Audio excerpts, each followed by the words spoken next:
प्रधानमंत्री नरेंद्र मोदी 11 अप्रैल को अपने संसदीय क्षेत्र वाराणसी जाएंगे और इस दौरान पीएम नरेंद्र मोदी काशी को 3,884 करोड़ के प्रोजेक्ट्स की सौगात देंगे और इसके साथ ही 19 प्रोजेक्ट्स का प्रधानमंत्री नरेंद्र मोदी लोकार्पण करेंगे। साथ ही 25 प्रोजेक्ट का पीएम नरेंद्र मोदी शिलान्यास भी करेंगे।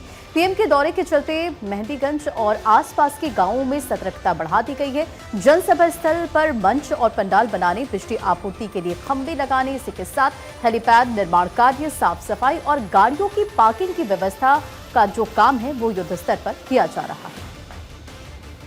गृहमंत्री अमित शाह के कश्मीर दौरे के दौरान हुर्रियत को बड़ा झटका लगा है। हुर्रियत का 3 संगठनों ने साथ छोड़ दिया है, जिसमें जम्मू और Kashmir Islamic political party, Jammu Kashmir Muslim democratic league और कश्मीर फ्रीडम फ्रंट का नाम शामिल है। खुद गृहमंत्री अमित शाह ने इस बात की जानकारी दी है। वहीं उन्होंने एक पोस्ट करके ये लिखा कि जनता को मोदी सरकार पर भरोसा है।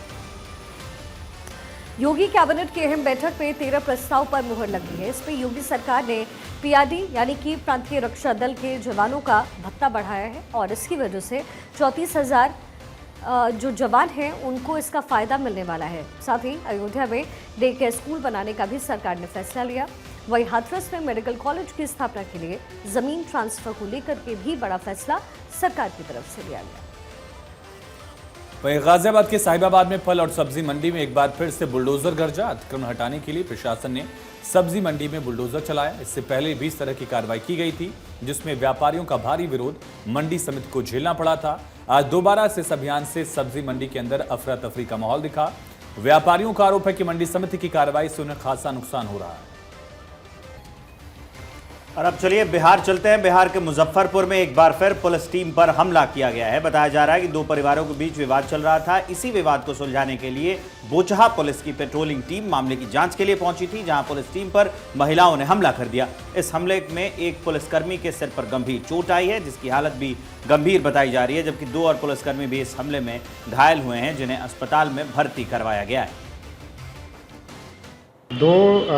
एक गांव में सूचना मिली थी कि 2 लोगों के बीच में, 2 परिवार के बीच में झगड़ा हो रहा है, जिसमें थाना को फ़ोन आया था। थाना के द्वारा त्वरित तौर पे पेट्रोलिंग पार्टी को भेजा गया वहां पे कार्रवाई करने के लिए, उचित कार्रवाई करने के लिए। उसी में कुछ महिलाओं के द्वारा छत से पत्थर फेंका गया, जिसमें कि एक हमारे सैप जवान को सर पे चोट आई है। उसका इलाज कराया गया पीएचसी में, इलाज में क्रम में ठीक है। और उसके बाद हम लोगों ने वहाँ पे जो हमला करने वाले हैं उसमें से 3 लोगों की गिरफ्तारी की है और अन्य लोगों को हम लोग गिरफ्तारी करने का प्रयास कर रहे हैं। चलिए खबरों में आगे बढ़ते हैं। उत्तराखंड की राजधानी देहरादून में बालिका इंटर कॉलेज में आज कृषि मुक्ति दिवस का आयोजन किया गया है। कार्यक्रम का शुभारंभ HMNHM मिशन निदेशक स्वाति एस भदौरिया ने दीप प्रज्वलित करके किया और इस कार्यक्रम में शिक्षा महानिदेशक भी मौजूद रही। कार्यक्रम का मुख्य उद्देश्य बच्चों को टीबी संक्रमण से होने वाली स्वास्थ्य समस्याओं से बचाना है। चमोली के जिला मुख्यालय गोपेश्वर में छात्रा से छेड़छाड़ करने वाले टीचर को पुलिस ने गिरफ्तार किया। पीड़ित पक्ष की ओर से गोपेश्वर थाने में तहरीर दी गई। इसके बाद पुलिस ने आरोपी को गिरफ्तार कर लिया।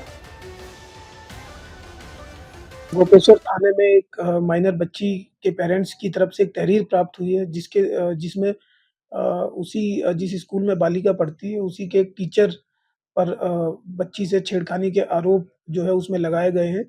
जैसे ही हमें सूचना प्राप्त हुई है, उसमें जो भी सुसंगत धारा है उसके अंतर्गत हमने मुकदमा लिख लिया गया है पोक्सो के अंतर्गत, और उसमें जो भी आगे वैधानिक कार्रवाई है वो हम लोगों के द्वारा की जा रही है।